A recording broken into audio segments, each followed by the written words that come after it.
is time for Hour 2 of Sports on Saturday. We're coming out of the locker room, starting the third quarter, and we've traded a Harrison for a Craddock. Ben Craddock with us, ladies and gentlemen. What's up, guys? Glad to be here, ladies. Yeah. Glad to be here. Former Ole Miss punter. We were just talking about your love for shoes. How many shoes do you own? And he took off a How many pairs of shoes? About 100. Let me show you. Are you kidding me? 100 pairs of shoes? And there you go, guys. Look at that. What kind of shoe is that? That is Air Jordan. Yeah, these are called ones. Those are ones. Yeah, these are Air first Force ones. Yeah, like the Nelly Air song, Force right? ones are different. These are Jordan ones. Jordan ones. Yes. Jordan ones. Jordan Wow, ones. So every Saturday, whenever you are here, I'll show you all a different shoe. Yes. And show you the shoe game. And you will be here every Saturday because you never miss an Ole Miss game, and you're the good luck charm. I am. Yes. Until we lose.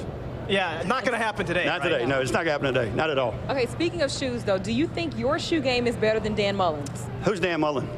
Oh! I don't. We're in the shade. Dan Mullen. Oh, you guys at Florida. Oh, that guy. No, he's we're live, aren't we? Yeah. He's a good man, but some people can wear Jordan, some people can't. He's one that cannot. He's letting the shoe wear him.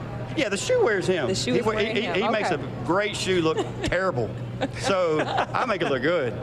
And you know he likes the Jordans. He has like the Jordan pin. Yeah, but it's like he's forcing this, and it doesn't flow with his personality, his style, and he's in the Gators, and we're the state of Mississippi. We take care of each other, so he can stay down there in Florida. So.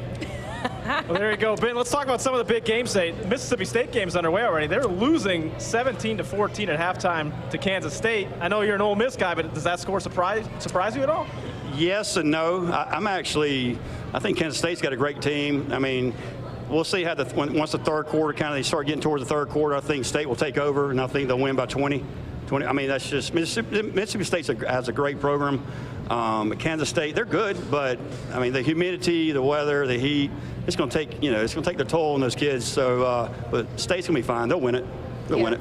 So K-State head coach Kleeman, he talked about stopping Kylan Hill. Kylan Hill, dominated last year, 211 yards. Right now, he only has 39 at halftime. Yeah, it's like anything. Their game plan is to stop, Hill. So. They'll do adjustments or whatever with Moorhead, Coach Moorhead. But like I said, they'll be fine. They'll come out third and fourth quarter. I guarantee the kid will have, he'll have 100 yards. But it just takes time. I mean, Kansas State is different from, they're from out west or wherever the Kansas State is. Manhattan, right? Little Apple. I don't even know, guys. I just know where the Southeastern Conference is, our states. And but yeah, I mean, I think they'll get going. It was actually a really good game before we came up here. But I think the state will win it easily. Once that heat kind of overtakes those kids, and State's strength and their depth will take over, so they'll be fine. They'll be fine. I agree with that analysis. Yeah, and I'm not a State fan, but I still respect them a lot. So. You predicted Ole Miss 3, Arkansas 0 last week. Yeah. How impressed were you by Ole Miss' performance, winning by 14 points? It was a great. I think, like I said, when we talked last week, from the first game to the second game, you see the most improvement, and I think. Coach Rye utilizing Ely, and with Phillips doing some different roles, having Matt do some different roles. Tyler Knight, he had different roles also. So you got to use those kids. Those kids are too talented not to use. So I'm not shocked, but it takes time for freshmen. And our team's so young, it just takes time. And I can't wait to see how today goes because you're playing a lesser opponent. So can those kids continue to grow and mature and build off last week's success? Yeah, Elijah Moore had a breakout game last week. Were you kind of surprised by his performance? No, Elijah's so talented. I mean, with Sanders, pulling his hamstring, and been out 2 games now. Elijah is so talented, and he's always made plays. And so now, with Lodge gone, DK and AJ Brown, now these younger guys get to come in and they can play.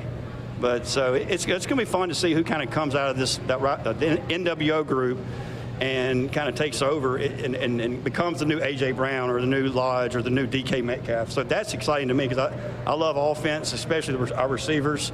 So I think Elijah Moore will be one of those top 3 guys. Yeah. Sure. Yeah, we heard from Shea Hodge earlier in the program. He was talking up Elijah Moore. Now, the atmosphere is electric. First time I was ever at an Ole Miss game last week. Is it challenging for the players after such a high of the Arkansas win to get up for southeastern Louisiana? You asked Shea this question, didn't you, too? I did. He texted me. He actually texted me. He goes, how do you answer this question? I went, man, that's a good question. But, you know, I played in games like that. Shea played in games like that. And I think as a player, you know, you want to go out there and perform and do your job and they're so young. These kids are so young that we have. They're going to go out there. They're going to execute. I mean, hopefully they won't have as many penalties or mistakes. But I think they just, you know, it's one game at a time. You never know what's going to be your last play. So I think we'll be fine. But it's just these kids are so young. You don't know what to expect.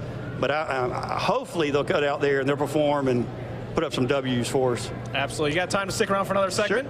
Sure, as long as the boss man says okay. Ben Craddock, former Ole Miss punter, with us. We're going to take a quick break here on Sports Zone Saturday. We'll be right back live from Ole Miss.